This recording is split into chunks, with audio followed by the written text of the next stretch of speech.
अध्यात्म म्हणजे वैचारिकता.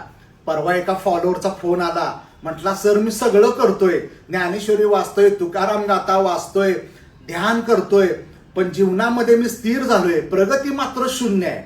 अध्यात्म म्हणजे डोक्यामध्ये ईश्वराचा प्रकाश पडणं.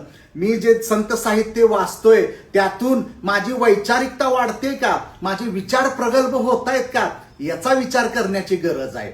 अध्याय क्रमांक 4 ज्ञानेश्वरीमध्ये ज्ञानेश्वर माऊलींनी ज्ञानयोगाचं महत्व सांगितलंय. ज्याला ज्ञानप्राप्ती करायची आहे त्यानं संतांचं साहित्य वाचलं पाहिजे, त्यांच्या चरणी गेलं पाहिजे, त्यांनी जे काय लिहिलेलं आहे आत्मबोधातून ते आपण वाचलं पाहिजे. आणि ते वाचल्यानंतर आपल्या डोक्यामध्ये ईश्वराचा प्रकाश पडतो, त्यातून आपली वैचारिकता वाढते, बदलते, विचार करण्याची पद्धत बदलते, स्वतःला आपण अधिक चांगल्या पद्धतीनं समजावून घेतो आणि त्या बदललेल्या विचारानं आपण सत्कर्म इन्स्पायर्ड ऍक्शन्स केल्या पाहिजेत आणि त्यातून आपण प्रगतीच्या दिशेनं जातो. जर मी संत साहित्य वाचतोय, आध्यात्मिक गोष्टी करतोय, पण माझ्या डोक्यामध्ये जर ईश्वराचा प्रकाशच पडत नसेल तर मला मार्ग कसा दिसणार?